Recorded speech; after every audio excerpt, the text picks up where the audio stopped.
연산군이 중국의 압도적 인구를 동원하여 절망적인 춘기 공세를 감행하자 한국의 유엔군 부대는 새 진지로 후퇴합니다. 개선이로 세 번째 침략군을 직면한 피난민은 또다시 서울을 등지고 남쪽 길을 떠납니다.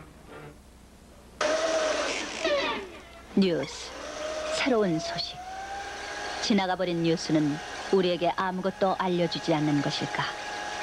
그렇다면 앞을 보고 달리면서도 자동차 운전자는 왜 백밀러를 보는가? 한 시대의 뉴스는 한 시대를 반영하는 거울이다. 지나간 시대의 뉴스는 지나간 시대의 성격을 그 당시보다 더 뚜렷이 보여준다. 그 시대의 표면과 그 시대에는 드러나지 않은 이면까지를. 강력한 파괴 상태를 보여주고 있습니다.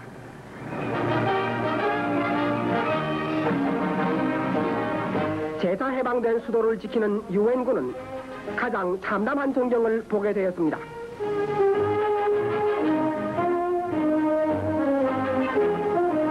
한국의 평화가 실현되면 서울을 비롯한 전국의 황폐된 도시를 재건하는 데 단연간의 무한한 노력이 필요할 것입니다.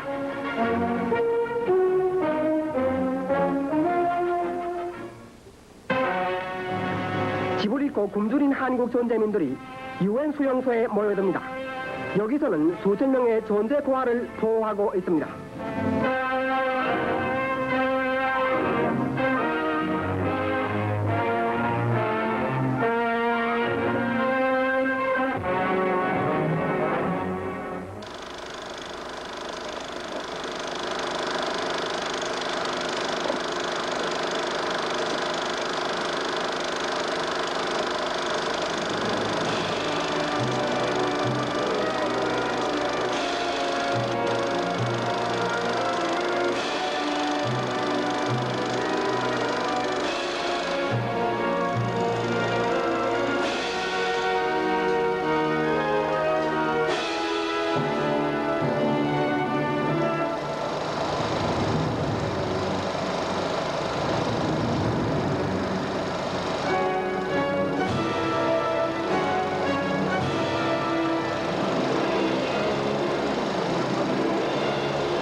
한국 1950년을 기록한 필름들은 덜어 있다.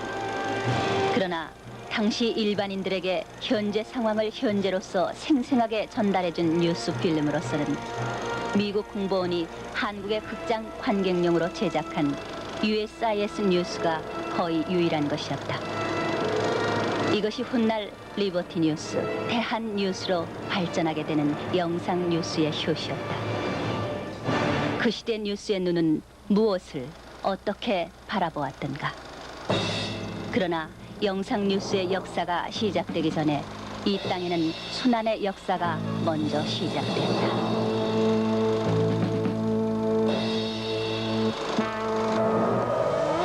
찬란한 북조선의 모든 민주건설은 인공적인 38선을 거치고 우리 조국이 민주주의 인민공화국으로 통일할 수 있는 기초의 금자탑을 쌓아 올린 것입니다. 우리 민족의 민족적 영웅이신 김장걸 받들어 인민정권을 세웠고 그 영명한 지도보다 온갖 민주개혁과 인민경제 계획을 빈성과로 이루었으니 이는 조국의 번영과 민족의 복리를 위하여 조선의 민족적 자신심을 가지고 건설의 투쟁을 과감히 전개해온 결과입니다. 남조선의 우리 형제 자매들은 인민의 원수들을 처음 물리기 위하여 피와 죽음의 항장으로서 봉화를 높이 들고 이에 호용하였습니다. 그렇습니다. 인민의 손으로 심판을 내리웁니다. 오늘 3천만 인민의 거세인 숨결에 3천만 인민의 뛰노는 매박에 국가에 뒤끓는 민주 역량은 찬란한 승리의 기록으로 민주의 새 역사에 이룰 것을 자신있게 기약하고 힘차게 전진합니다. 조선민주주의 인민공화국 만세! 우리 민족의 위대한 영도자 김일성 장군!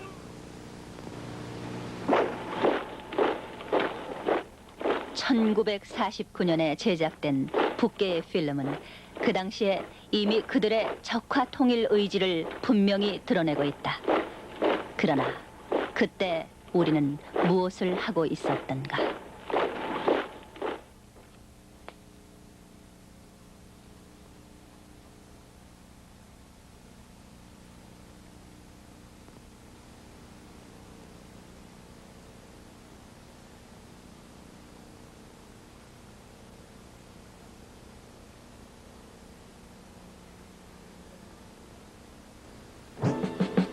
전쟁은 느닷없이 찾아왔다.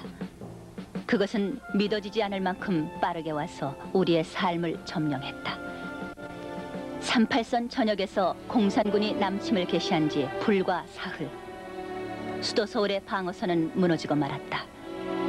서울은 고립됐다. 그것이 1950년 6월 28일의 일이었다.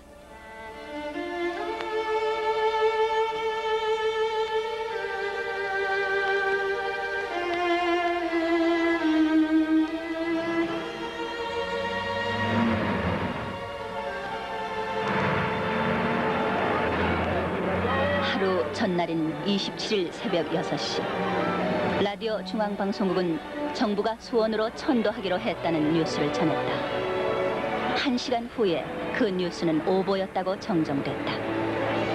그날 저녁 9시 이승만 대통령의 육성이 전파를 탔다. 아군이 의정부를 탈환했으니 서울 시민은 안심하라는 내용이었다. 그러나 그 시간 정부는 이미 천도하고 대통령은 대전에 내려가 있었다. 28일 새벽 끊어진 한강다리 앞에서 발길을 되돌려야 했던 서울 시민들은 보았다. 서울의 중심가에 공산군의 탱크가 굴러 들어오는 것을. 그것은 그들이 처음으로 목격한 전쟁의 실체였다. 그러나 또한 그것은 길고 고통스러운 전쟁의 시작에 불과했다.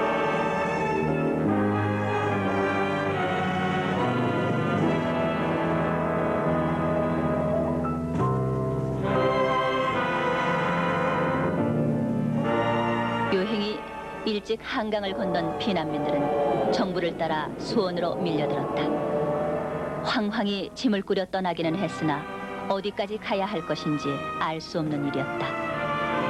그들 중에 대부분이 이것이 단지 잠시만의 피신일 것이라고 생각했다.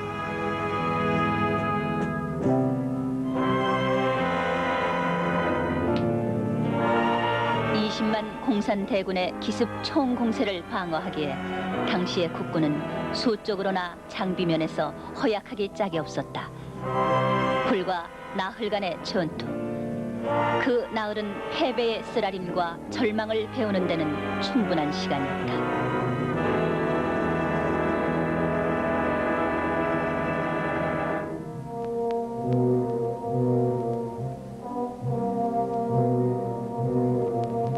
그러나 작전 명령이 두절되고 지휘관도 함께 싸우던 전우와도 뿔뿔이 헤어진 총 퇴각의 혼돈 속에서도 병사들은 군을 이탈하지 않았다.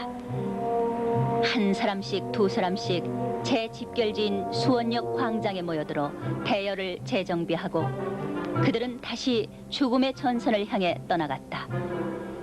전장의 흙먼지를 채 씻지도 못한 그들. 그러나 오로지 그런 그들만이 이 민족이 믿고 의지할 울타리였다.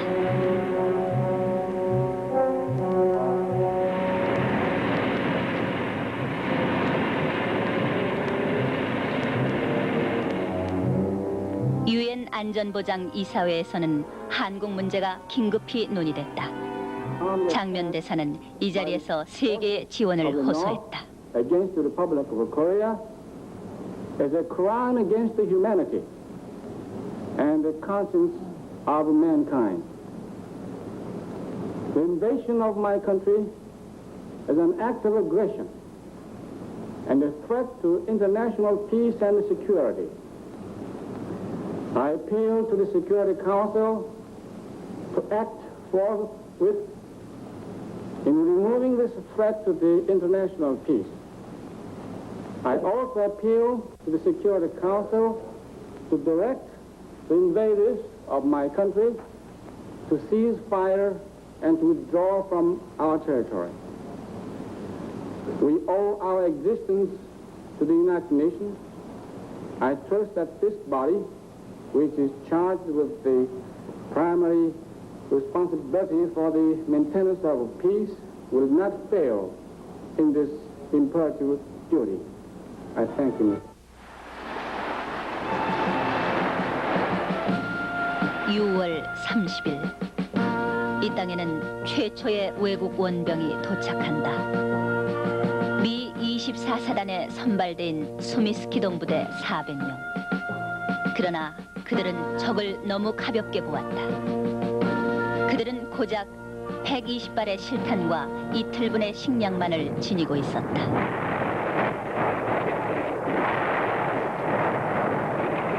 수원 오산간 간선 도로변에서 그들은 소재 34형 탱크를 앞세우고 진격해오는 공산군과 맞닥뜨렸다. 이 첫 전투에서 스미스 부대는 처참한 패배를 경험한다. 퇴각하기까지 그들이 공산군을 저지할 수 있었던 시간은 불과 7시간. 미군은 비로소 적의 전력이 결코 만만치 않음을 깨닫게 된다.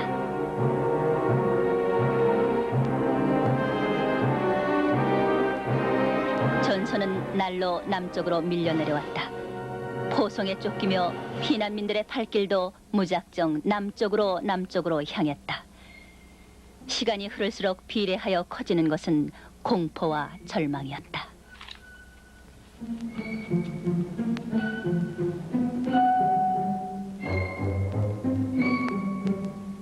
군인과 민간인이 구별되지 않는 비참한 후퇴 행렬이 계속됐다. 이 무렵 유엔에서 결의된 유엔군의 한국 파병은 한 줄기 희망이었으나 전선은 이미 대전까지 밀려내려와 있었다.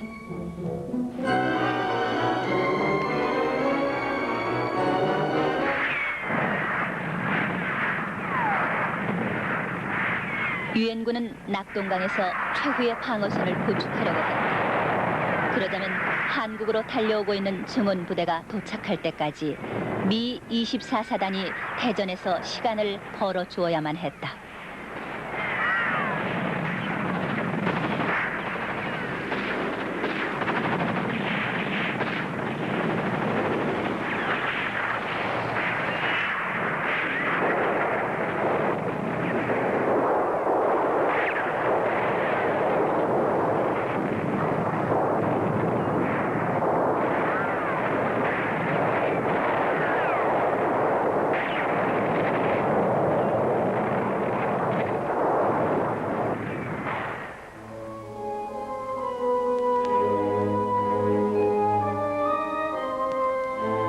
이 전투에서 사단장 딘 소장은 적의 포로가 되고 만다.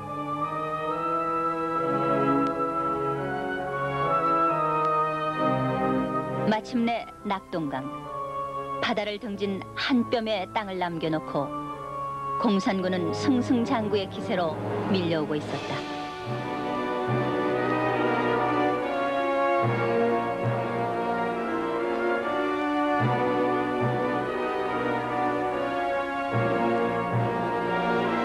그러나 낙동강을 빼앗긴다면 우리는 어디로 갈 수 있을 것인가? 그것은 대한민국의 소멸을 의미하는 것이었다.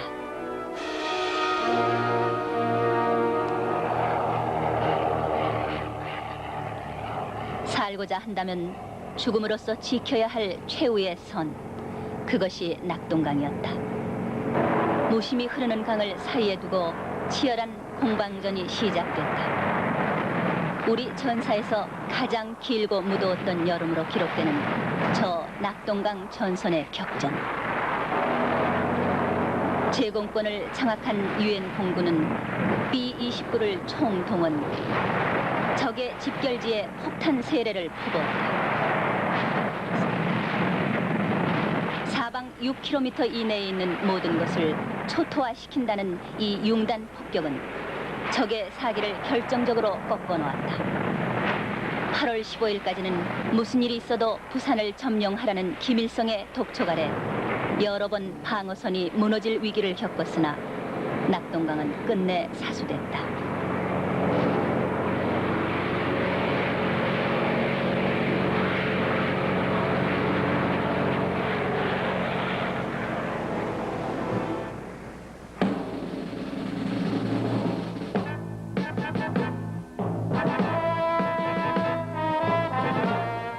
부산항에서는 한국 전쟁에 참전하기로 결의한 유엔 회원국 16개국 군대가 속속 도착하여 한국민들에게 새로운 용기를 불러일으켰다. 그들은 20세기의 새로운 십자군으로 환영을 받았다.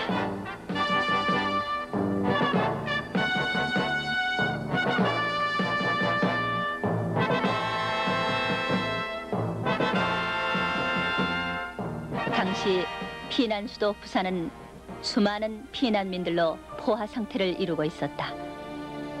비와 바람을 겨우 가릴 정도의 거처를 얻는 데에도 대단한 행운이 필요했다. 그들은 고향도 집도 안식도 자존심도 잃어버린 채 거리에서 잠들곤 했다. 전쟁은 실로 많은 사람들의 인생을 뒤바꾸어 놓았다. 전쟁은 전선에만 있는 것이 아니었다. 피난민들에겐 하루하루의 삶이 생존의 전선이었다. 그들은 하루의 양식을 위해서 가진 것을 모두 팔았고 무슨 일이든지 해야만 했다. 그들에겐 물론 먹을 것이 필요했다. 입을 것도 의약품도 필요했다.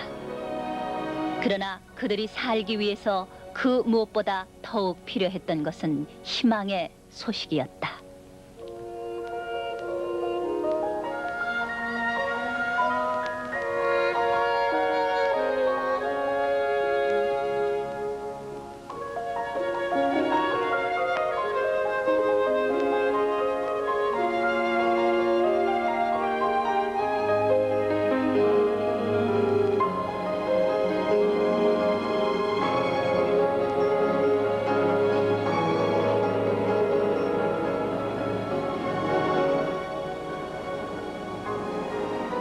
(9월 15일) 새벽 인천 앞바다. 바다를 가득 메운 함정에서 엄청난 포화가 쏟아져 나와 미명의 바다를 갈랐다. 메가더 원수가 진두 지휘한 이 인천 상륙작전은 전쟁 발발 83일 만에 일거의 전세를 역전시킨 통쾌한 대승전이었다. 인천이 탈환되고 1950년 가을 전선은 북상한다. 때를 맞추어 USIS 뉴스는 서울 수복의 감격을 첫 뉴스로 전한다.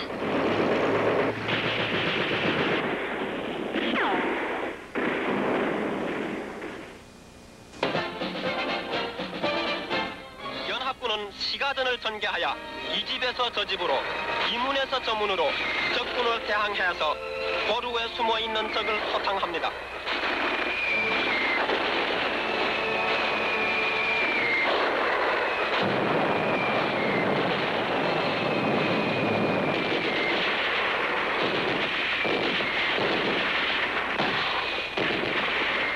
이와 같은 전투는 제일 어려운 것입니다.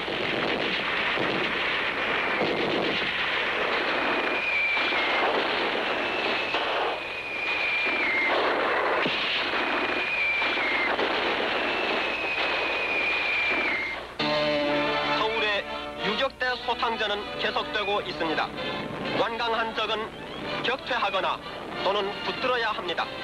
자기 나라를 배반한 공산군들은 아직도 많습니다.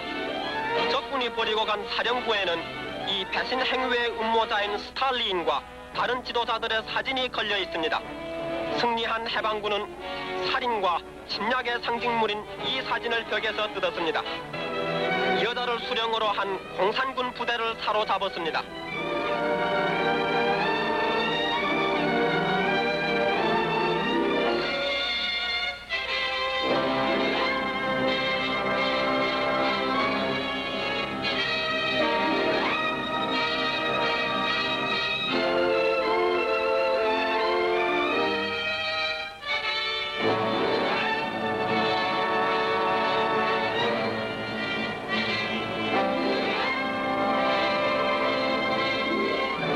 측에서는 포로를 후대하고 또 잘 먹입니다.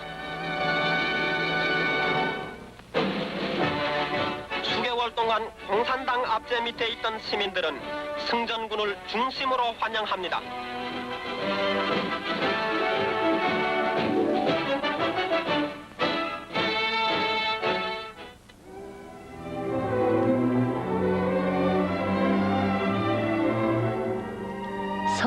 한복판에 조선인민민주주의 공화국 만세라는 현수막이 걸리고 스탈린과 김일성의 대형 초상화가 나붙은 것을 상상해 본 적이 있는가.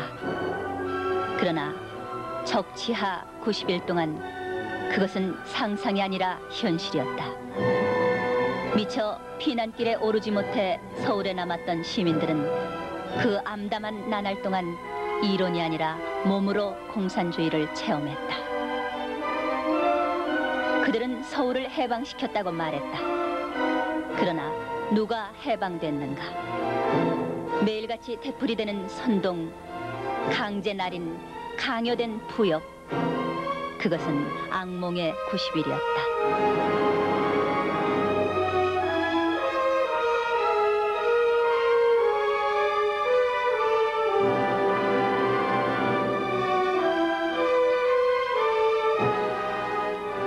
어제까지 함께 웃으며 오가던 이웃이 바로 그 정든 이웃 사람들의 눈앞에서 인민재판이란 이름으로 타살당했다.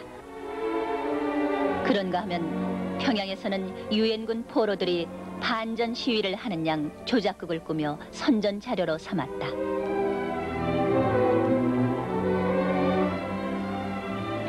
이 공산당원은 자기가 일반 시민의 사형 집행을 명령했다고 자수했습니다.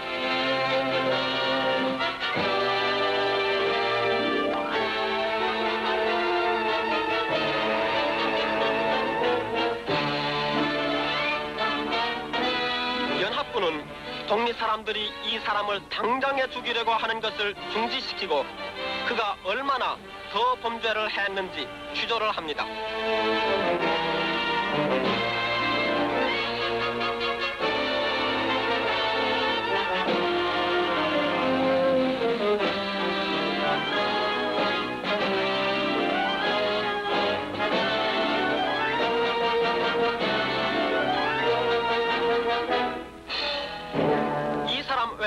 이와 같은 학살을 감행한 공산당원이 얼마든지 있습니다. 남자나 여자나 아이들 할 것 없이 모다 뒤짐을 지워서 총살한 이 한국 시민의 참담한 시체를 보면 잔인한 적군이 한국의 애국자들을 얼마나 학대했는지를 알 수가 있습니다.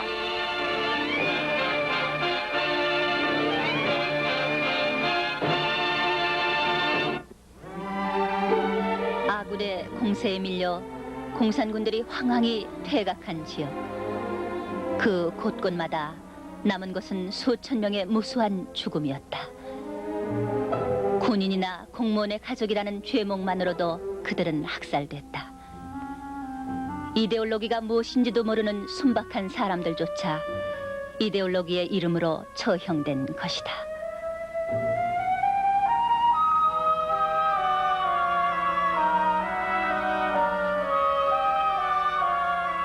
거대한 시체 공시장으로 변한 수복지구의 산하. 왜? 도대체 왜? 내 핏줄이 죽어야 했을까? 저는 이영자라고 합니다. 나이는 36살 먹었습니다. 주인은 50 있습니다. 나이는 48살 먹었습니다. 저는 직업은 대전 경찰서장을 했습니다. 그리고서 이 전남실을 당해서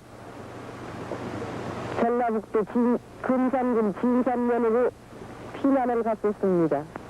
피난 가서 한 반반 만에 체포되어서 대전 성수로 넘어왔습니다. 그래가지고 음력으로 8월 14일 날 그 교를 보내고 학살을 당했습니다. 그 후 시체를 찾으러 13일 만에 어느 산에서 탐구를 해왔습니다. 그리고서 시체를 보니까 손을 뒤로 묶고 앞에 면상이 상했었습니다. 그 뒤에 찾아다가 시체를 찾아다 성산에 안장하고서 생각을 하니까 그 진한 마음은 어떻다고 말할 수가 없습니다. 그리고 우리 주인 양반 그렇게 된 뒤에서는 한 40년가량 그렇게 되었는데 산중에다 총대를 그냥 막 찔러갖고 다리를 끊고 목을 자른 사람도 있었습니다. 그래서 그 피해자 유가족들은 날마다 울음으로 와서 실체를 찾아도 찾지 못한 사람도 하도 흠하게 해놔서 찾지 못한 사람도 많았었습니다. 그리고 그것을 볼 때도 가슴이 아파서 뭐라고 말할 수가 없습니다. 유엔군과 한국군은 패주하는 공산군을 뒤쫓으며 북진을 계속한다. 전쟁 발발 전 대한민국의 영토였던 개성을 다시 회복한다. 승승장구의 전진. 10월 1일 국군은 드디어 38선을 돌파한다. 광복 후 남반부만의 정부를 세울 수밖에 없게 했던 분단의 벽. 그 38선을 넘은 것이다. 그것은 남북한 주민 모두의 기쁨이었다.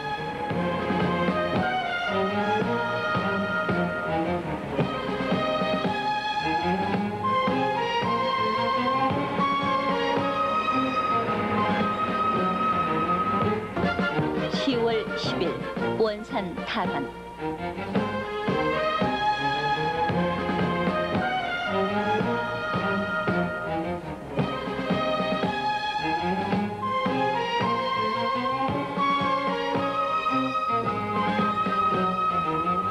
(10월 20일) 평양 탈환.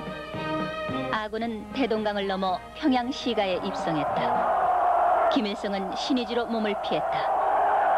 꿈에 그리던 평양이 이곳이다. 노 대통령 이승만은 감격에 겨워 평양까지 날아와 탈환 기념식을 가졌다. 누구나 이제 통일을 생각했다. 이어서 함흥이 수복되었다. 이승만 대통령은 또 함흥으로 날아갔다. 그것은 승리의 대행진, 새로운 꿈이 시작되는 시간이었다.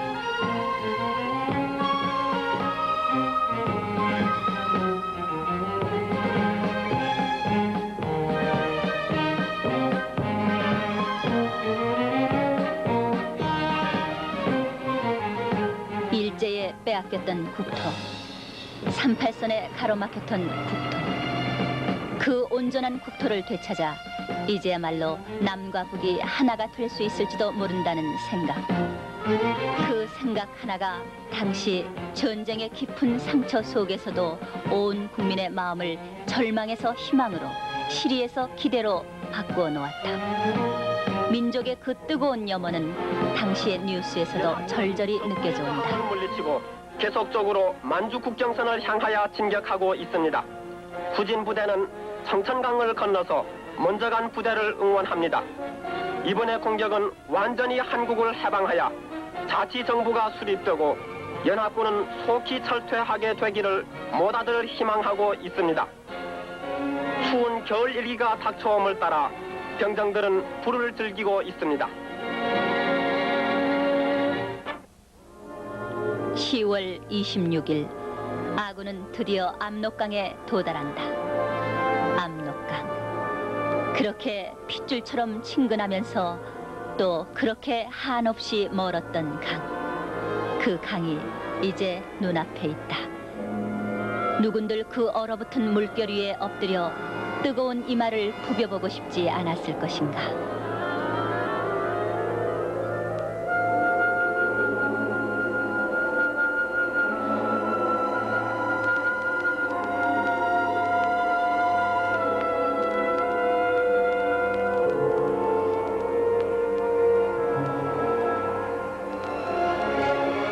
승전사령관 메가더는 해산전까지 날아와 무공용사에게 훈장을 수여했다. 유엔군의 사기는 당시 하늘을 찌를 듯했다.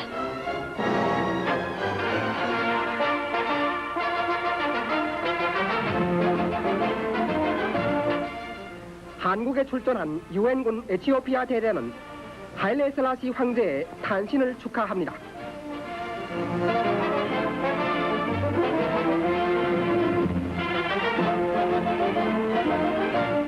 군악대에서 축전에 활기 있는 음악을 제공합니다.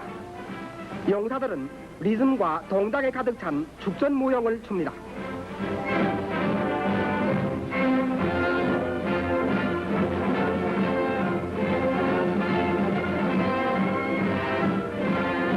다음에는 경쟁과 노름을 시작합니다. 목기내기도 재미있습니다.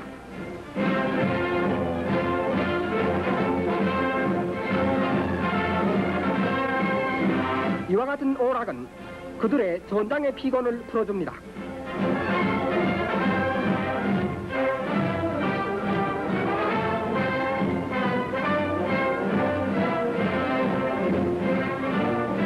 미군의 전우들이 노름을 한 가지 시작합니다. 눈을 가리우고 철모를 뒤집어 엎습니다. 상을 타는 사람도 있고 물벼락을 맞는 사람도 있습니다.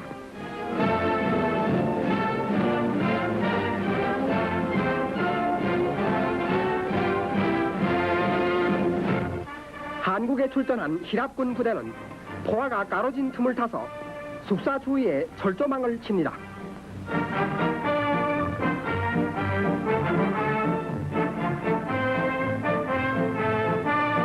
이 숙사지는 조심스러운 위장을 가지고 천막과 같은 사치품과 또 무기를 소재할 기회를 제공합니다.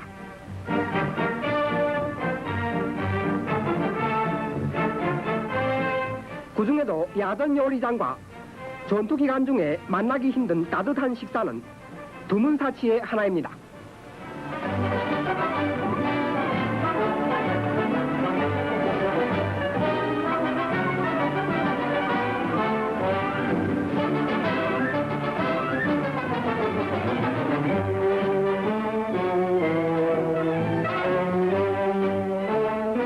부모 처자와 애인들에게 별로 얻은 편지를 쓸 시간도 있습니다. 이때는 또 오래된 전장의 먼지를 씻을 때입니다.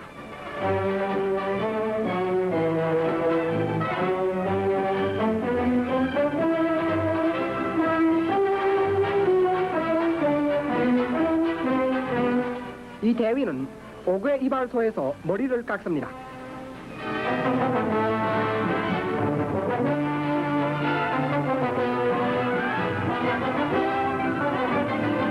예배식을 거행하고 새로운 힘을 얻습니다. 그들은 임시로 만든 제단 앞에서 미사를 올립니다.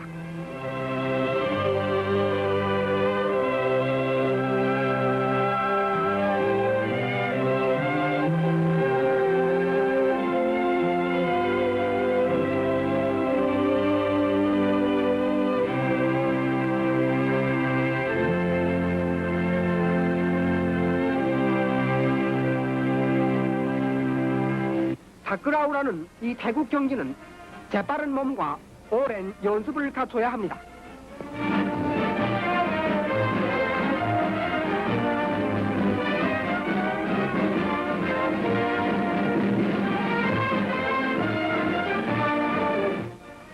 호국을 떠나 유엔군에 봉사하고 있는 이 청년들은 다양의 본국 스포츠를 소개합니다.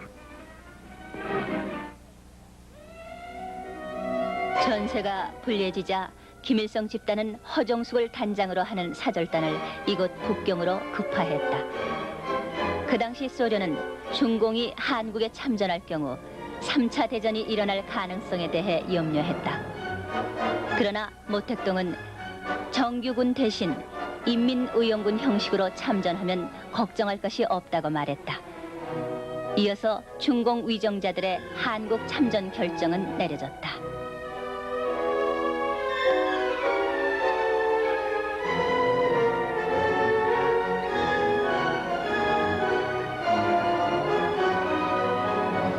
그리하여 전쟁은 예기치 않은 새로운 국면에 접어들고 있었다.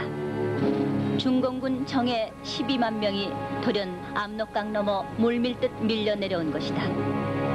18만의 새로운 대군이 그 뒤에서 공격을 대기하고 있다. 중공의 개입은 한국전의 성격을 뚜렷한 국제전의 양상으로 부각시키는 것이었다.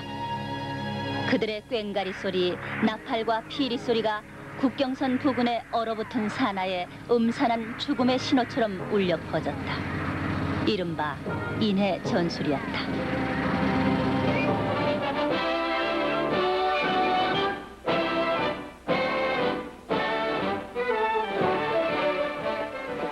기업은 중공군이 한국 전쟁에 간섭한 데 관하여 토의를 하려고 모였습니다. 와런 오스튼 미국 수석 대표와 노르웨이의 트릭비 리 사무총장이 착석하자 안보이사회장은 개회를 선언했습니다. 강력한 중공군이 압록강을 건너와서 북한 유격대에 가담하고 있다는 메가더 장군의 보고가 이사회에 제출되었습니다. 뒤이어 중화인민공화국 대표 출석하에 메가더 장군의 보고를 토의하자는 결의안이 통과되자 북평으로 초청장을 발송했습니다. 그러나 모택동은 이 초청은 거절하고 중공 정권 대표와 함께 한국과 대만 문제를 토의하자고 한 그 먼저 초청만을 수락하였습니다. 유엔의 비난이 중공군의 진격을 늦추지는 못했다. 동북전선 장진호 부근에서는 미 해병 1사단이 중공군 6개 사단의 기습 포위 작전으로 고립돼 있었다. 이곳에서 철수하지 못한다면 그들의 운명은 불을 보듯 뻔한 것이었다. 11월 하순부터 이후 한 달간 이곳에서는 포위망을 뚫기 위한 사투가 눈보라 속에서 계속된다. 사상자 4천여 명을 낳은 이 철수 작전은 훗날 장진호 전투로 명명되며 뉴스로도 다루어진다.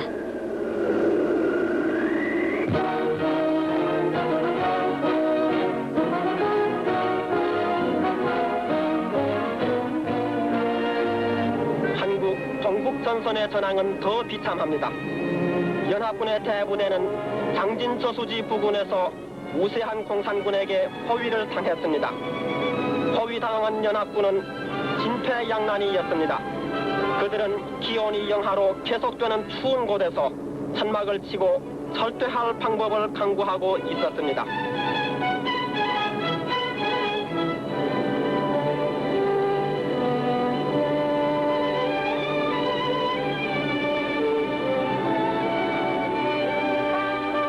식량과 음료수가 부족하여 절망적인 상태에 있었음에도 불구하고 용감한 연합군은 조금도 실망하지 않고 연합군 공군과 해군의 원조를 기다렸습니다. 장진 저수지로부터 하가루, 포토, 함흥 그리고 마지막 철퇴 기지 흥남까지 후퇴하는 일은 쉬운 일이 아니었습니다.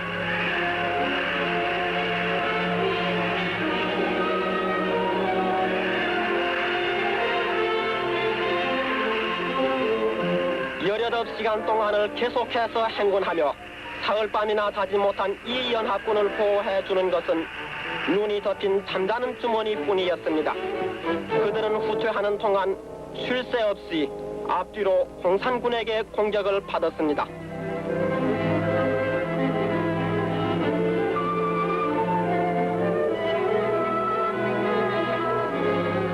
연합군이 철퇴할 준비를 하는 동안 포위한 공산군은 도로와 교량을 차단 혹은 폭파하였습니다.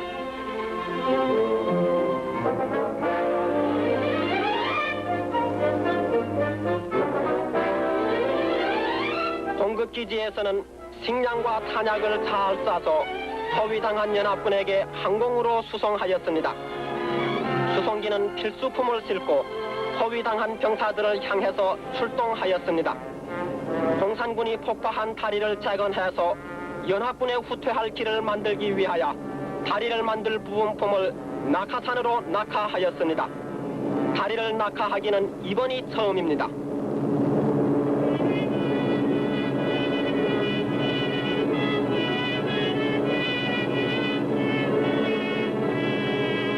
적군의 포화를 무릅쓰고 의약품과 식량도 낙하합니다.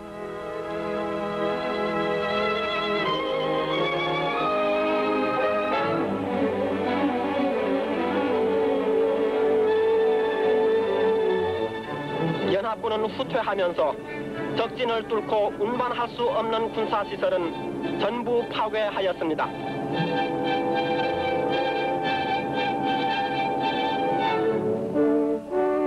얼어붙은 땅을 깎아서 만든 임시 비행장에서는 부상병을 먼저 병원으로 수송합니다. 중상을 당한 병정들과 지나치게 통상을 입은 병정들을 먼저 안전지대로 보내기 위하여 비행기에 오르게 합니다. 중공군의 포화로 인하여 부상당한 5살 먹은 한국 아이를 치료합니다.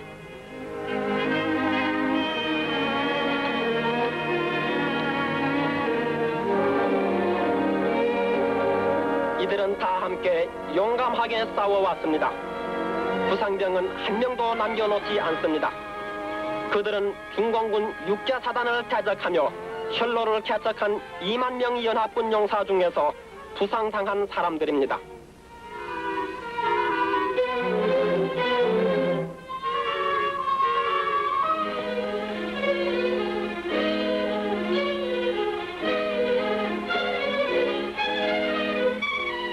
연합군 함대가 기다리고 있는 흥남까지 가는 길은 지리하고도 위험한 길이었습니다.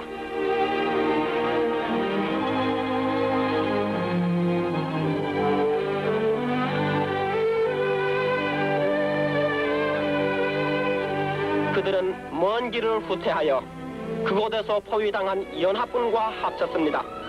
그리하여 연합군 기지까지의 거리는 단축되었습니다.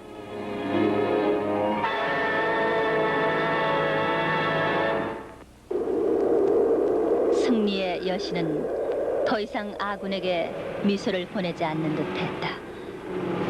한편으로는 싸우며 한편으로는 퇴각하는 쓰라린 행진이 보름이나 계속됐다.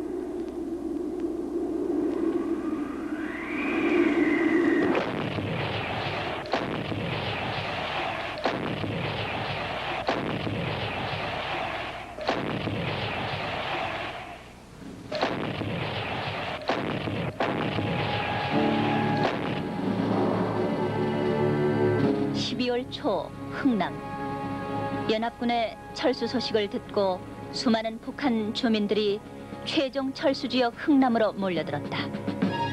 철수선을 타느냐 타지 못하느냐는 곧 사느냐 죽느냐의 문제와 직결됐다. 15만의 피난 대열이 흥남 부두를 메웠다. 사상 최대의 민간인 피난 작전의 현장.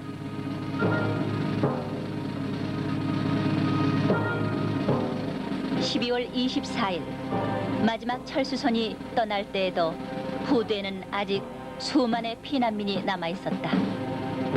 떠나는 사람과 남겨진 사람들, 그 사이가 영영 살아서 못 볼 마지막 이별이 될 줄 그들은 알았을까.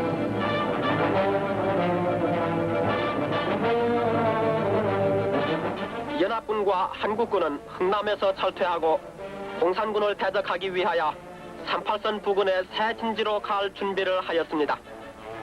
비행기와 탱크와 군함과 대포는 부산을 향해서 떠나는 연합군을 엄호하였습니다.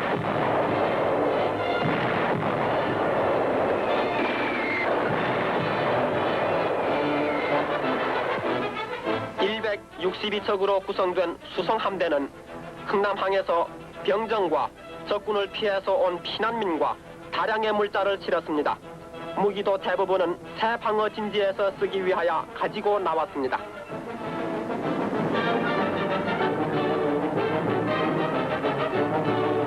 연합군은 후퇴하면서 후방 수비에 전력을 다해왔습니다.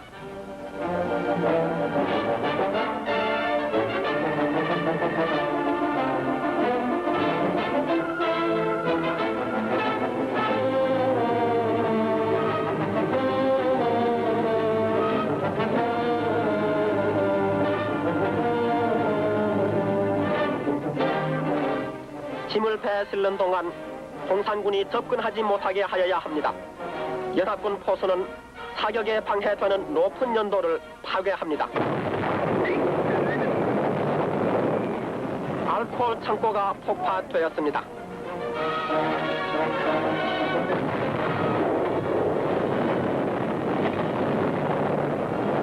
다른 물자와 무기도 공산군이 쓰지 못하게 하기 위하여 파괴하였습니다. 공산군이 이용할 기차와 선로도 못쓰게 만듭니다.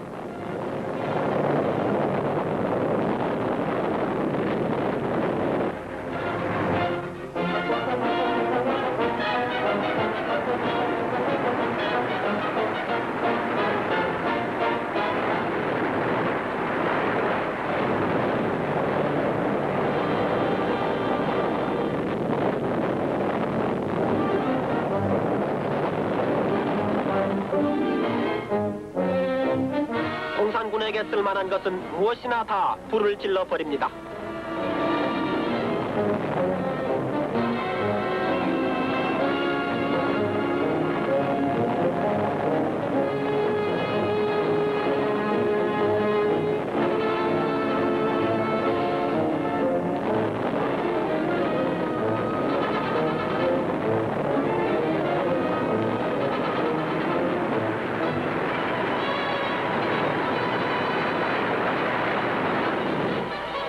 연합군은 새 방어 진지로 가면서 부상병은 병원으로 수송합니다.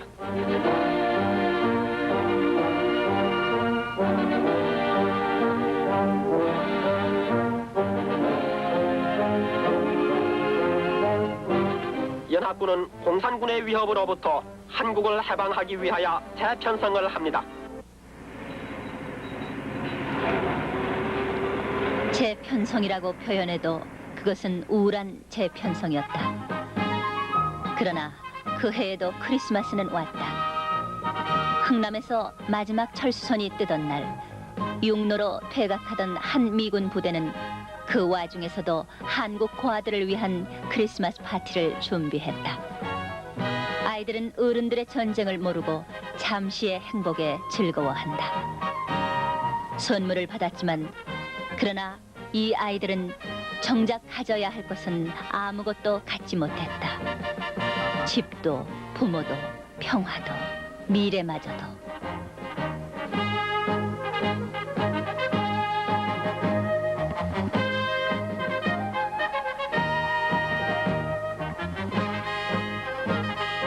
그해 연말 USIS 뉴스는 성탄 노래를 소개한다. 너무나 멀고 먼 나라의 그 고요한 밤을.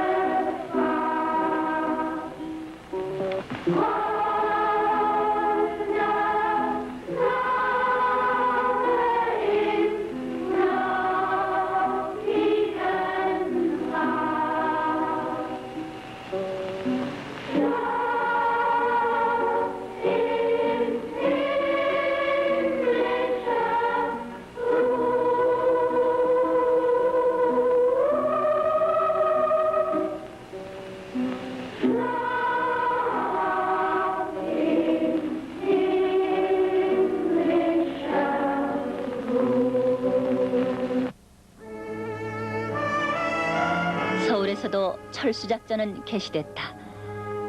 이번에는 정부에서 서울 시민 피난령을 내렸다.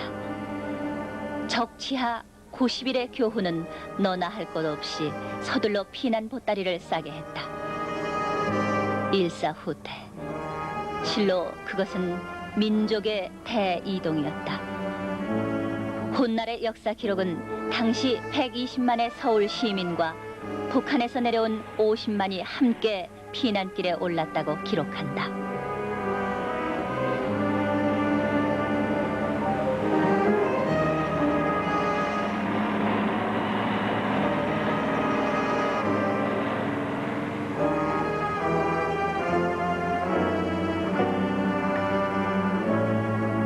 다시 한번 한강을 건너야 하는 길.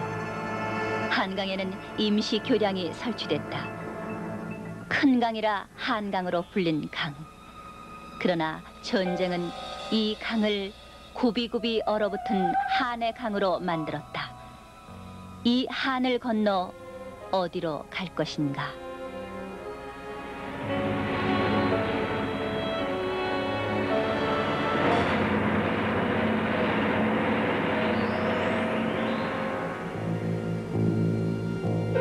목적지가 없어도 가기는 가야 했다. 역에서는 남행열차를 타려는 사람들로 인산인해를 이루었다. 초라한 세간살이와 함께 사람도 짐짝처럼 아무데나 올라탔다. 객차든 화차든 상관이 없었다. 남쪽으로 달리는 기차 바퀴 위면 어디라도 좋았다. 가장 중요한 것은 살아있는 것이었다. 모든 것을 다 잃어도 생명이 있는 한 새로 시작할 수 있었다. 그러나 달리는 화차 지붕 위에서 졸다가 덜어는 목적지에 닿기도 전에 목숨을 잃었다. 삶과 죽음은 그렇게 가까이 있었다. 이 얼굴들, 웃음 짓는 법을 잃어버린 얼굴들.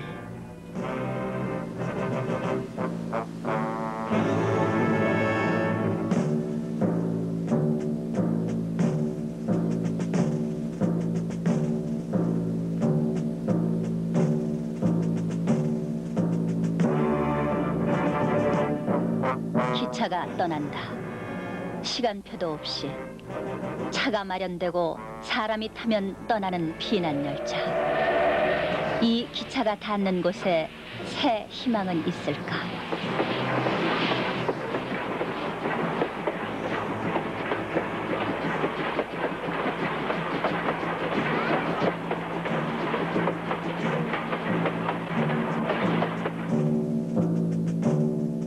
서울은 텅 비었다. 주인 없는 죽음의 도시.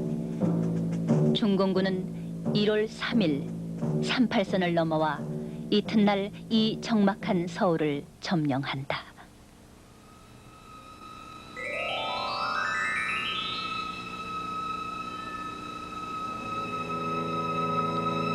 남쪽으로 흐르는 도도한 물결. 남쪽으로 내려갈수록 피난민의 수는 더욱 늘어난다. 추산된 당시의 총 이동 인구는 200만 이상. 1951년 새해는 200만이 더듬어가는 비극의 행로 위에서 그렇게 밝아왔다.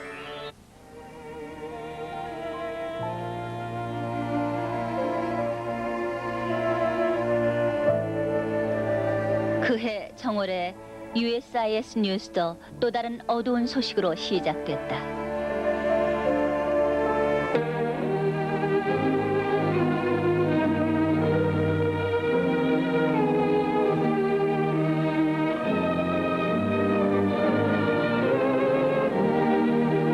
한국을 해방하기 위해서 싸우는 동안에 비극이 하나 돌발되었습니다.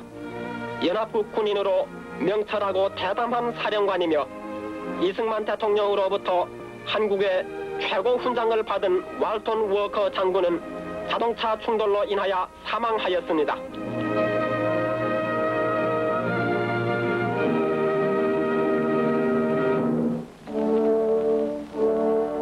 장군의 시체는 공로가 많은 군인을 매장하는 워싱턴에 있는 알링턴 국립묘지에 항공으로 수송되었습니다.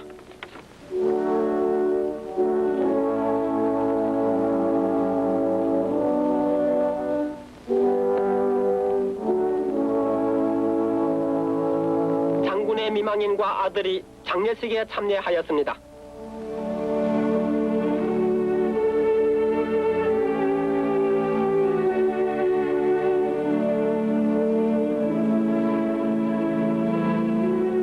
별이 내게 달린 길을 올린 것을 보면 트루만 대통령이 장군을 미국 군대의 최고위인 대장으로 승격시킨 것을 알 수 있습니다.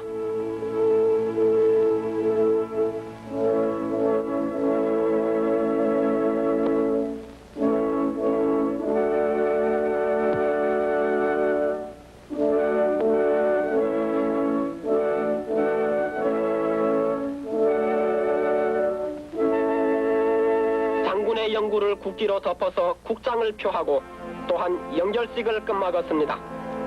한국을 해방시키기 위하여 희생당한 군인을 위한 마지막 고별의 의식입니다.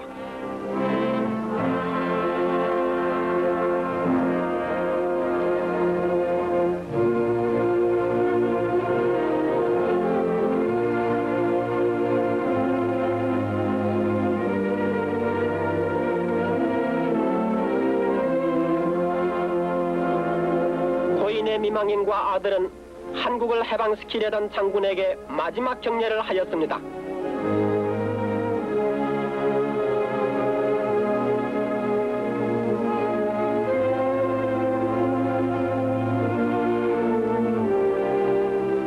아이젠하우어 장군과 다른 육군 장교 그리고 고인의 친구 마샬 장군은 그들의 친지이며 또는 미국과 국제연합의 중책을 받았던 분의 죽음을 조위하였습니다.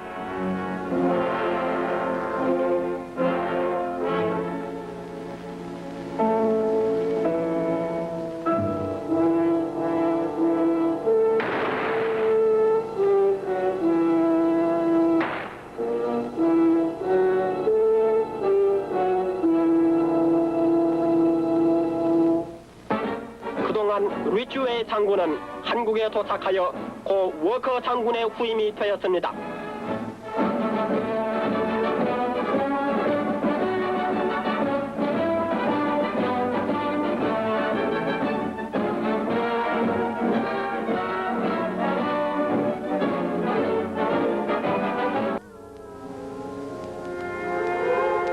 그러나 봄 기운과 함께 아군은 다시 전열을 가다듬고 반격을 개시했다. 폐허가 된 팔달문을 지나 수원을 통과하고 2월 20일경에는 서울 근교에 진입한다. 한강을 사이에 두고 피하 간의 치열한 접전이 벌어졌다. 그리고 3월 14일 드디어 아군은 한강을 건너 서울을 되찾는다.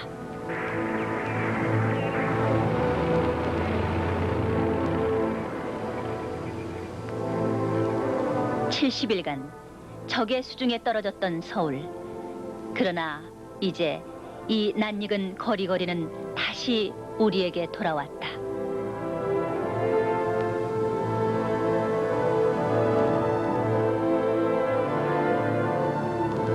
중앙청에는 마침내 태극기가 걸렸다. 서울이 재수복되었음을 알리는 포스터가 곳곳에 붙었다. 피치 못할 사정으로 서울에 남았던 시민들을 위안하고 아군은 진격을 계속했다. 또 한 번 북진했다. 2달 전 적에게 쫓겨 낙하했던 38선을 다시 돌파한 것이 3월 25일.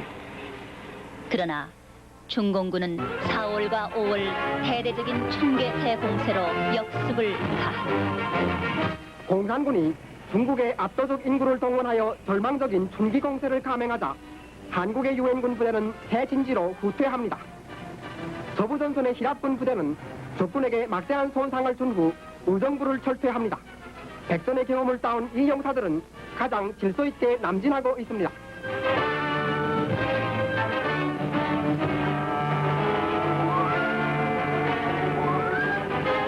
이것은 유엔군 전선이 돌파된 결과의 회각이 아니라 적군 서울 진격의 기세를 꺾기 위한 지연작전입니다. 공산 침입군이 대한민국의 수도 서울로 육박하자 유엔군은 포화를 퍼부어 전진을 제지했습니다.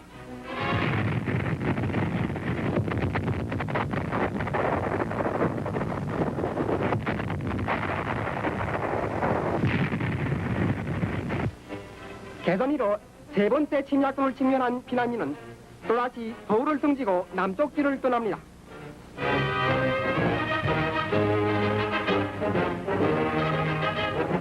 피난민은 유엔군의 도움을 받아가며 한강을 건너 다시 안전지대를 찾아 남진합니다.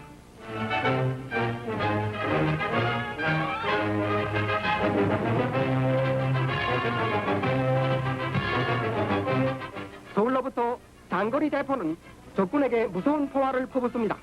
이것은 개전 후 제일 큰 포격이었습니다.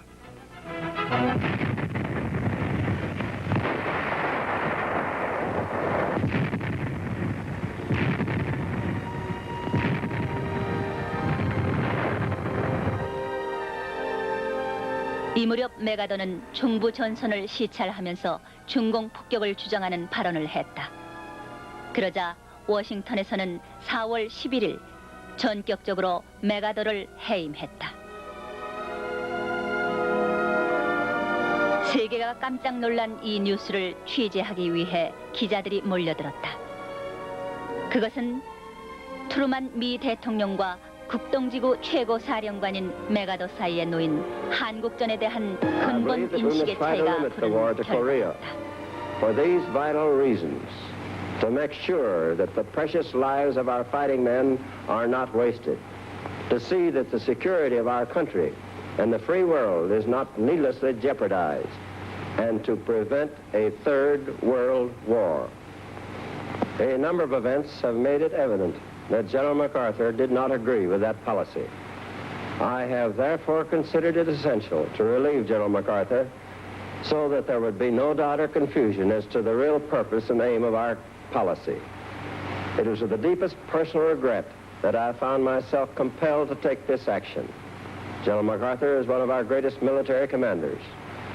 But the cause of world peace is much more important than any individual. 메가더는 의회의 고별 연설에서 저 유명한 메가더의 어록을 남긴다. The world has turned over many times since I took the oath on the plain at West Point, and the hopes and dreams have long since vanished. But I still remember the refrain of one of the most popular barrack ballads of that day, which proclaimed most proudly that old soldiers never die. They just fade away. And like the old soldier of that ballad, I now close my military career and just fade away. An old soldier who tried to do his duty as God gave him the light to see that duty. Goodbye. 완전한 승리를 추구하던 노병 메가더. 그는 일선에서 사라졌으나 한국민의 마음 속에서는 사라지지 않았다.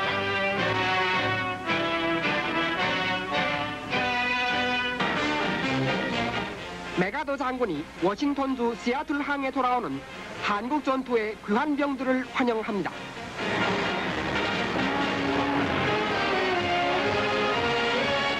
용사들은 한국에서 장군의 영접을 받으리라고는 생각도 안 했습니다.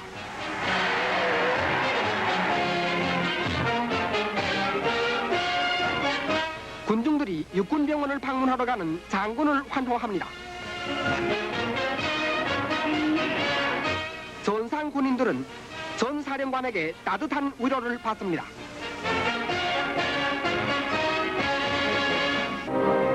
그 무렵 한국전에 참전하고 있는 유엔군들은 이 지루한 전쟁에 염증을 느끼기 시작하고 있었다. 언제 끝날지도 모르는 전쟁에 목숨을 걸기에는 이념과 명분만으로는 약했다. 한국은 그들의 조국이 아니었고 그들은 이미 많은 희생을 치렀다.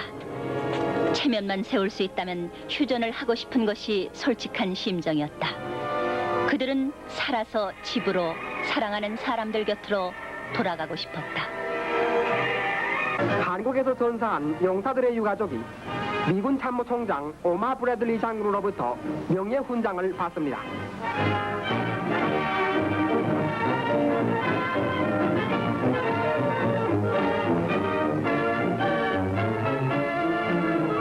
어머니가 전우를 보호하다 죽은 아들의 훈장을 받습니다. 젊은 미망인이 어린아이를 다리고 돌아간 용사 남편의 훈장을 받습니다.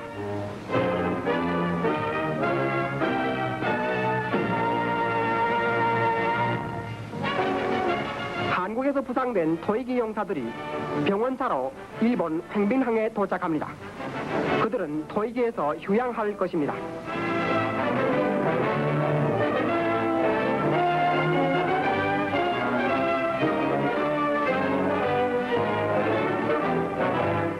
한 용사는 토이기 습관대로 부인 손에 입을 맞추어 행운을 빕니다.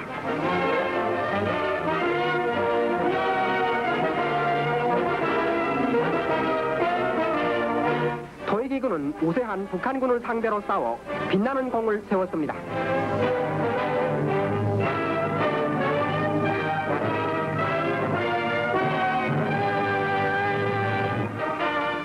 한국 전투에 참가한 유엔 회원국 16개국의 대표들이 진척 중인 정전 교섭을 중심으로 워싱턴에서 회담하였습니다. 휴전의 희망은 고도에 달했습니다.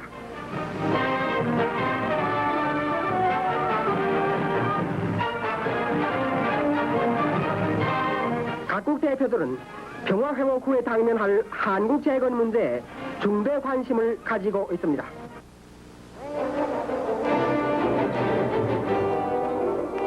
우리도 역시 전쟁이 끝나기를 바랬다. 전쟁은 너무 많은 비극을 낳았기 때문이다. 그러나 우리는 종전을 원했지 휴전을 원한 것은 아니었다. 우리는 한국인이었다. 한민족은 현재만이 아니라 민족의 미래를 생각하게 마련이었다. 그해 여름, 유엔군들이 돌보고 있던 전쟁 고아들을 영등포역에서 대구의 고아원으로 떠나보내는 광경이다. 이들은 이 고아들이 굶주리고 헐벗지 않으며 성장하기를 바랬을 것이다. 그러나 한 핏줄인 우리가 바라는 것은 그 이상의 것이었다. 좀 더 자랑스러운 조국의 미래가 주어지기를 누군들 은연중에 바라지 않았을까. 그 시대는 우방의 구제물자의 삶을 의지해야 했던 궁핍한 시대였다. 그러나 미래를 생각했기에 그 고달픈 생활 속에서도 피난 학교는 문을 열고 학업은 계속되었다. 그 처참한 전환은 한국인의 교육열은 오히려 더 크게 고무시켰다는 평가도 나온 바 있다. 그것은 미래를 위한 투자였다. 천막 학교에서도 어김없이 거행된 졸업식. 식장을 돌아보면 전선에서 돌아와서 뒤늦은 학업을 마치려는 젊은 병사들의 모습도 함께한다. 더러 팔다리를 잃은 그들이 생각한 미래는 어떤 것이었을까?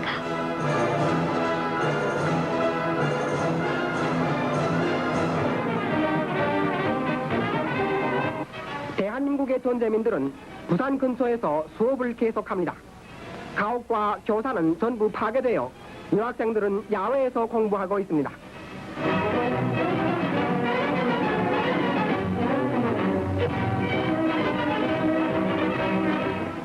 유학생들은 잠깐 수학 문제를 제쳐놓고 한국춤을 춥니다. 전쟁의 고난도 잠시 잊어버린 듯합니다.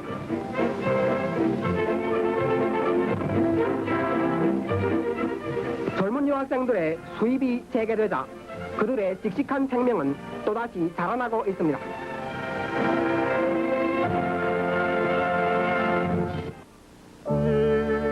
(1950년에서 51년) 사이에 3차례나 피난을 가야 했던 서울. 중공군 춘계 대공세를 물리치고 돌아온 서울의 모습은 폐허 그것이었다. 결국 어느 누구보다도 많은 희생을 바친 것은 우리 자신이었던 것이다. 한국인은 그 엄청난 희생을 대가 없는 휴전으로 바꾸고 싶지는 않았다. 그러나 우리의 뜻과는 상관없이 휴전 회담은 시작됐다. 본선에서는 포화가 좀 줄었습니다. 유엔군은 정전을 희망하면서도 결정적인 약속을 기다려 경계를 계속하고 있습니다.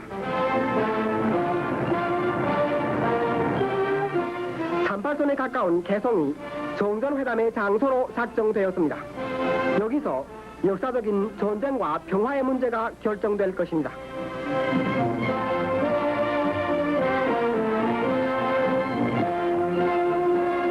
개성은 1년 전 북한 공산군이 침략을 개시한 후 적군에게 함락된 첫째 도시입니다. 이것이 작년 겨울 유엔군 개성 철수 당시의 모습입니다. 과거의 참상은 평화회담의 어두운 배경을 제공하고 있습니다. 유엔군 대표단이 공산군과 휴전회담을 하고자 떠날 준비를 합니다. 개성으로 향하는 헬리콥터 속에는 정전의 백기도 가지고 갑니다.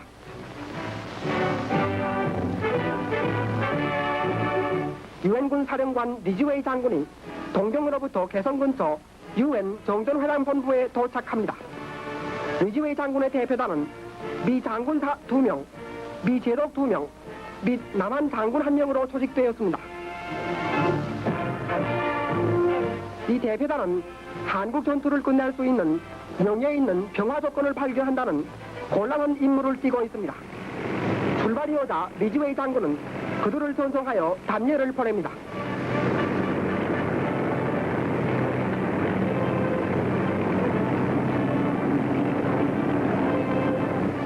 선두에 선 비행기는 지상에 상륙 기호를 발견하고 착륙합니다.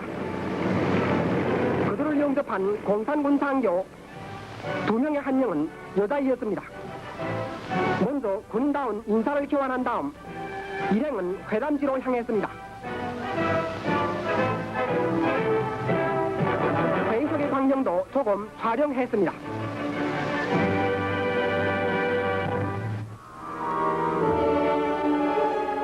이 회담은 전면 전쟁에 승산이 없다는 것을 깨달은 공산 측이 먼저 제의했다.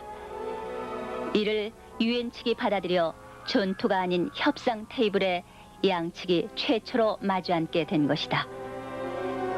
회담 대표는 유엔 측이 조이 해군제독, 한국 측이 백선엽 소장, 공산 측은 남밀이었다. 그러나 회담은 북괴가 기자단의 취재를 거부함으로써 처음부터 벽에 부딪혔다.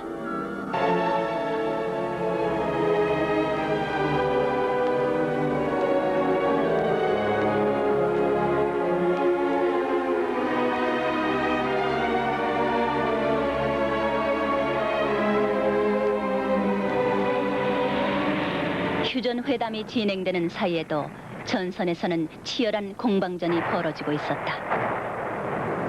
휴전선을 결정하는 데 있어 한 치의 땅이라도 더 빼앗은 쪽이 유리할 것은 명백한 사실이었다. 이런 이유로 중동부 산악지의 고지 쟁탈전은 더욱 가열됐다.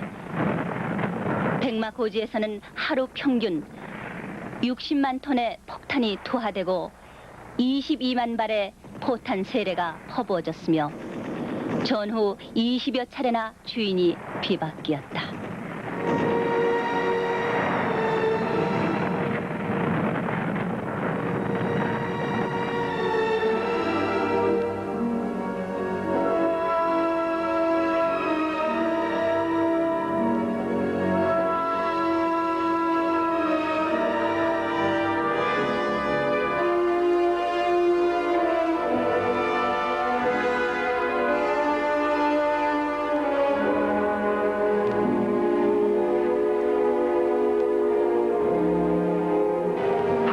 휴전회담이 재개되어 유엔군과 공산군 대표들은 개성회의장에서 교섭을 거듭하고 있습니다. 유엔 신문반의 참가가 허락된 후에 회담이 다시 열린 것입니다. 회의실 밖에서는 유엔군 열국의 통신원들과 공산군 측의 신문반원들이 서로 대면하게 되었습니다. 인사를 교환하자 양편의 긴장은 풀렸습니다.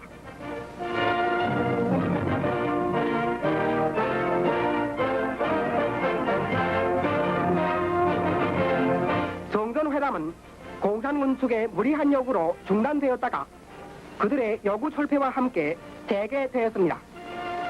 지금 이 뉴스 발행 현재로 유엔군과 공산군 대표들은 휴전회담에 대한 의사사항에 관해서 정식 합의를 이루었습니다.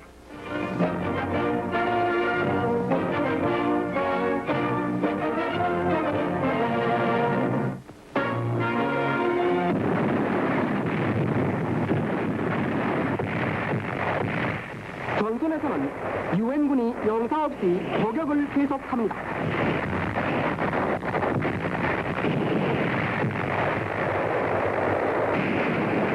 유엔군은 공세를 취하고 전 전선에 걸쳐서 전진했습니다.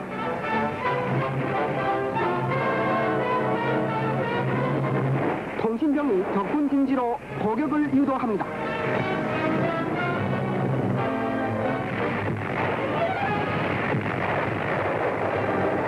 유엔군은 퇴각을 보호하려고 오모진지에 숨은 공산 저격병을 화염 분사기로 소탕합니다.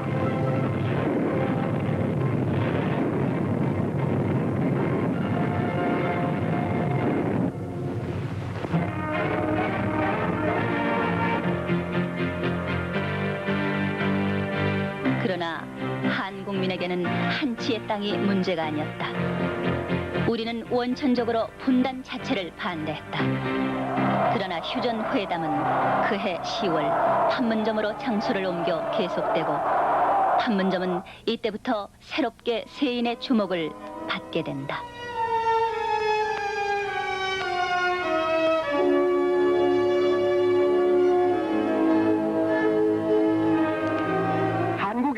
휴전 회의장 판문점에서 공산군은 19일 동안 구류했던 남한의 11살 먹은 소년 김원규 군을 유엔군 연락장교에게 넘겨줍니다.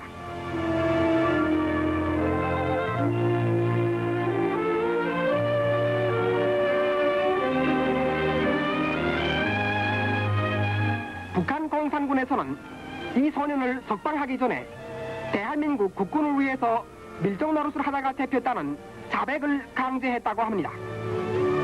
이 소년은 석방된 뒤에 나는 그들이 시키는 말을 그대로 했을 뿐이라고 말했습니다. 판문점에 산 이 소년은 먹을 것을 찾아다니다가 공산군에게 붙들려 갔던 것입니다.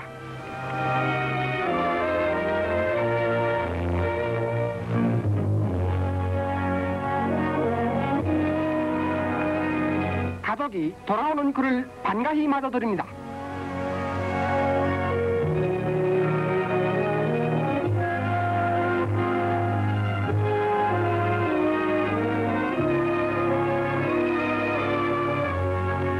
유엔군의 정전 대표단은 이 소년의 아버지로부터 이 사고를 듣고 공산군 대표와 교섭한 후에 붙들려갔던 그를 찾아왔습니다.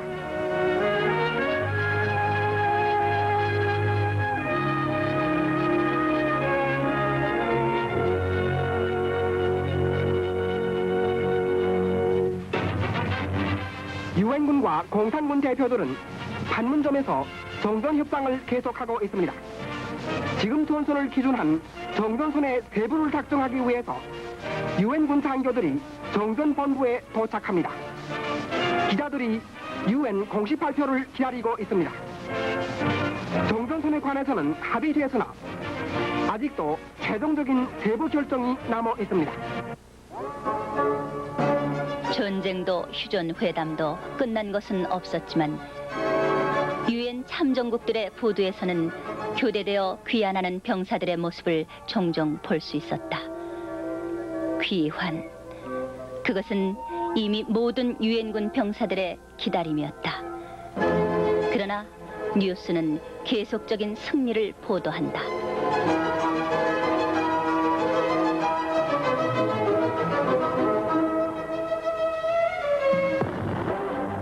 유엔군 포병대가 적군의 군대 집결 지점에 포격을 가합니다.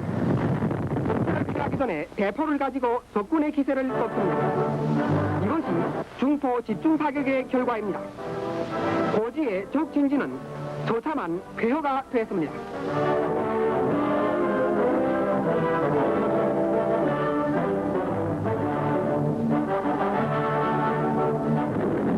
전차대가 중요한 평지 위로 포격을 가합니다.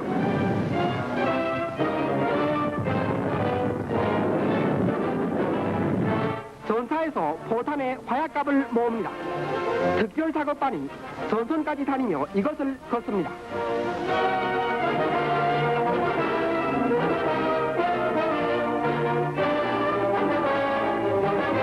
이렇게 모인 여러 톤의 놋 한 갑은 다시 포탄이 될 것입니다.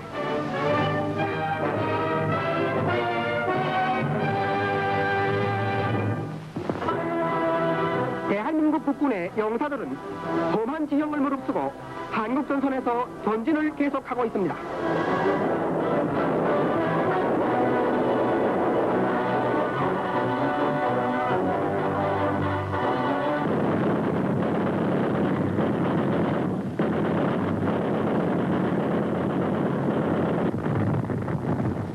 기관총의 맹렬한 사격 뒤 끝에 공산군이 투항합니다.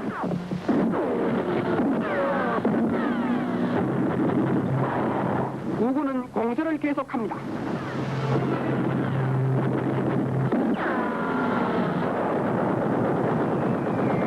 수많은 적군이 괴조합니다.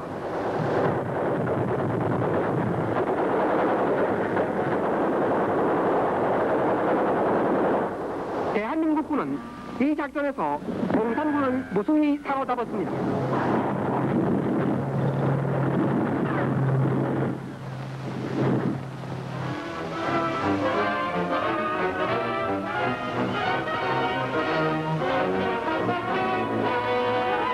밤에도 공격을 계속합니다.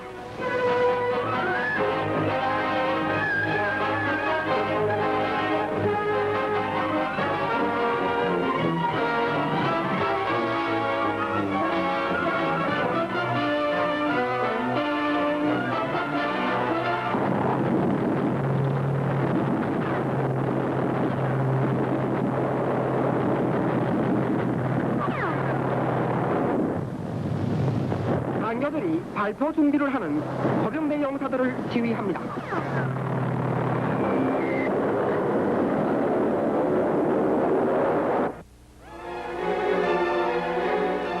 휴전회담은 피아간의 현재의 전투 지역을 정전선으로 한다는 원칙에 합의했다. 그러나 회담이 진전될수록 한국민의 반대 시위는 더욱 격렬해졌다. 우리는 분단된 조국을 후손에게 물려주고 싶지 않았다. 38선의 비극을 맛본 우리는 어떠한 방식의 국토 분할도 원하지 않았다. 우리가 원하는 미래는 오직 자유선거에 의한 통일 국가로서의 대한민국이었을 뿐.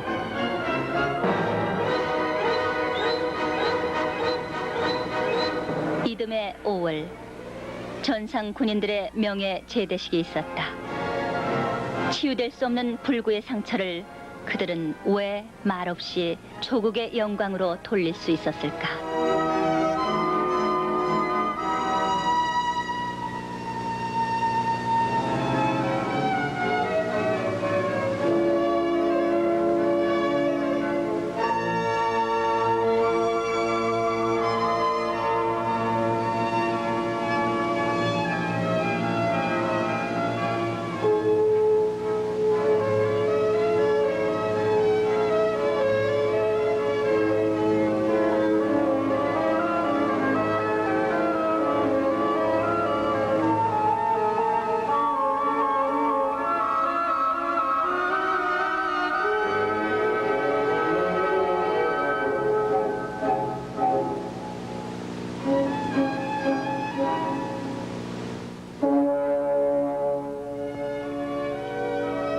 그해 9월 육해공군의 전몰 장병 합동 추도식이 있었다.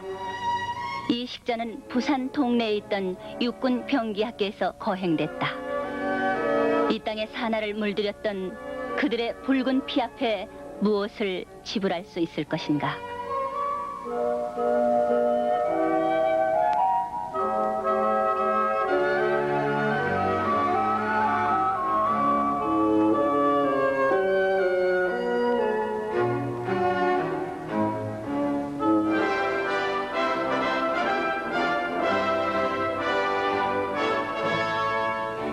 이승만 대통령은 누구보다 완강한 휴전 반대의 입장을 고수했다.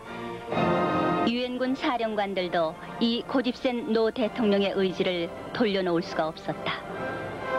53년 3월 부상포로 교환 문제가 합의되고 휴전 회담의 종착점이 눈앞에 보일 무렵 유엔군 총사령관이 미 합참본부에 보낸 전문 중 이 대통령의 발언. 당신네들은 모든 유엔군과 경제 원조를 철회할 수 있다. 우리는 우리 자신의 운명을 스스로 결정할 것이다. 우리는 이제 어느 누구에게도 싸워달라고 부탁하지 않겠다.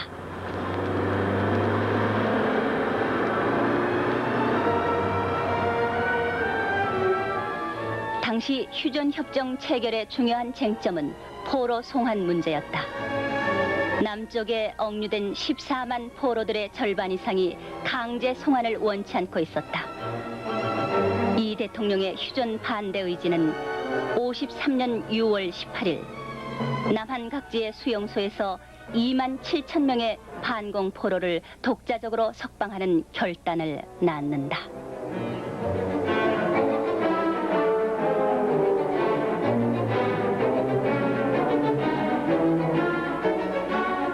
유교가 일어난 지 3년째의 여름, 판문점에서는 휴전협정 조인식이 준비되고 있었다.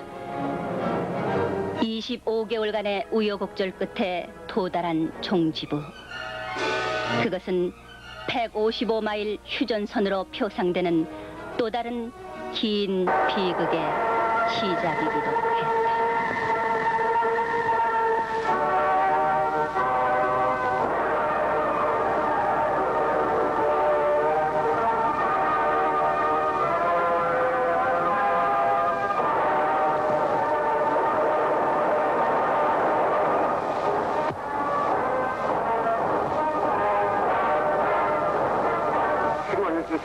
오전 10시 우리 민족이 국민들이 거듭적으로 이를 결사 반대하여 왔음에도 불구하고 3천만의 수군인 북진 통일을 달성하지 못한 채 드디어 휴전은 성립이 되어 일단 전투가 중지되는 단계로 들어갔습니다. 이날 유엔군 총사령관 클라스 장군은 전 세계의 관심이 집중된 가운데 문단에 있는 유엔군 전선본부에 도착해서 휴전 문서에 전투 설명했습니다. 이로써 3년 동안에 걸쳐서 계속되어 온 한국의 동란은 새로운 단계로 돌입하게 된 것입니다.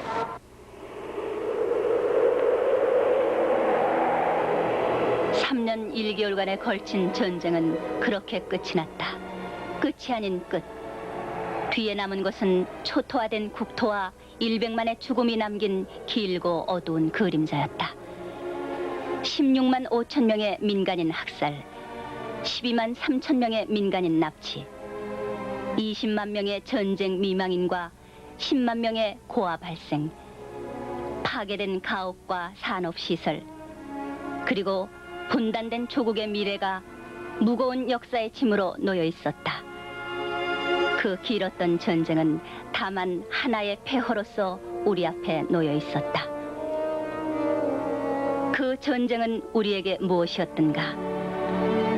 울고 있는 혹은 울음마저 잃어버린 저 아이들의 눈앞에 이 미완성의 전쟁은 무엇이라 설명될 수 있을 것인가?